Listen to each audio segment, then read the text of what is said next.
Magandang umaga po sa inyong lahat mga kaguro at sa lahat ng mga nagnanais na mag-take ng licensure exam for teacher ngayong September. Good luck po sa inyong lahat, future LPTs. So narito po ang aking mga inahandang katanungan na ito'y makatulong sa inyong pagre-review. Okay, number 1, nadatnan naming naghihingalo ang batang nabundol ng kotse sa Taft Avenue.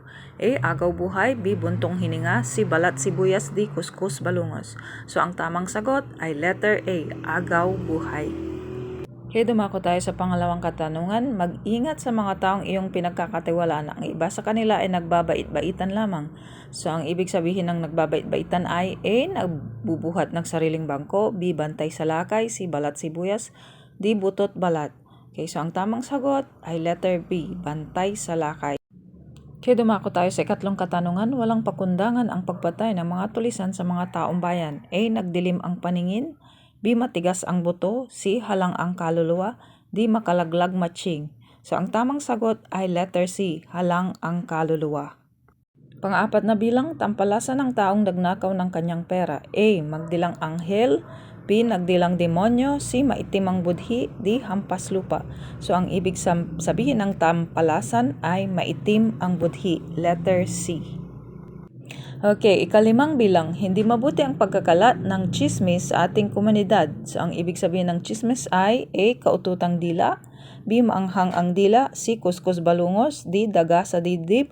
So, ang tamang sagot ay letter A. Kaututang dila. Ika-anim na bilang, ang pagsisinungaling ay kasalanan sa Diyos at sa kapwa. So, ang ibig sabihin ng pagsisinungaling ay A. Pagdidilang demonyo. B. Sangang-sangang dila. C. May krus ang dila. D. Nagdilang anghel. So, ang tamang sagot ay letter B. Sangasangang dila.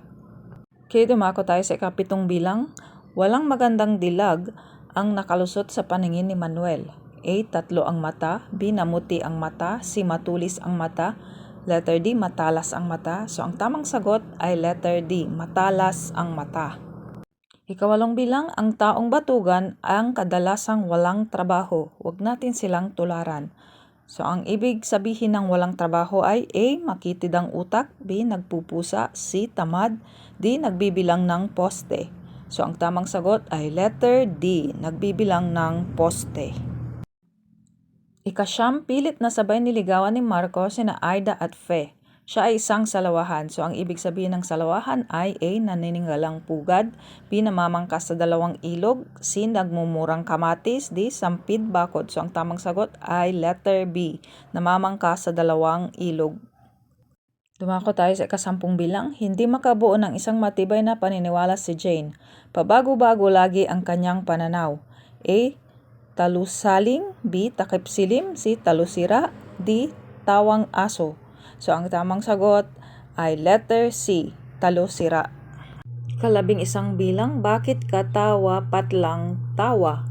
A ng, B ng, C para, D upang. So, ang tamang sagot ay letter B ng, NANG. So, bakit ito po ang sagot at hindi po yung letter A? Dahil sa pangungusap na ito ay nagbibigay ito ng diin sa layon ng pangungusap. Samantalang kung gagamitin natin ang NG, ito ay pang-ukol na ginagamit upang ipakita ang relasyon ng dalawang salita. So, base dito sa pangungusap, hindi ito nagpapakita ng relasyon ng dalawang salita pagkus ito ay nagbibigay diin sa layon ng pangungusap o ng salita. Ikalabing dalawang bilang, patlang tayo sa swimming pool, kay sarap magtampisaw at lumangoy. A. Lumusong. B. Sumuong. C. Umahon. D. Humango. So, ang tamang sagot po dito ay letter A. Lumusong. Lumusong tayo sa swimming pool, kay sarap magtampisaw at lumangoy. Ikalabintatlong bilang, kapag kumulo na yung sabaw, maaari mo na itong patlang. A. Isalang. B. Isalok. C. Hanguin. D. Ihulog. So, ang tamang sagot ay hanguin. Kapag kumulo na yung sabaw, maaari mo na itong hanguin. Ikalabing apat na bilang, sa kanto ng Pedro Hill, blank tayo ng bus papuntang Fairview. A. Magsakay. B. Magantayan. C. Magpunta. D. Magabang. So, ang tamang sagot ay letter D. Magabang. Sa kanto ng Pedro Hill, magabang tayo ng bus papuntang Fairview. Ikalabing limang bilang, halos lahat ng palabas sa telebisyon ay blank sa kasalan ni na Prince William at Kate Middleton.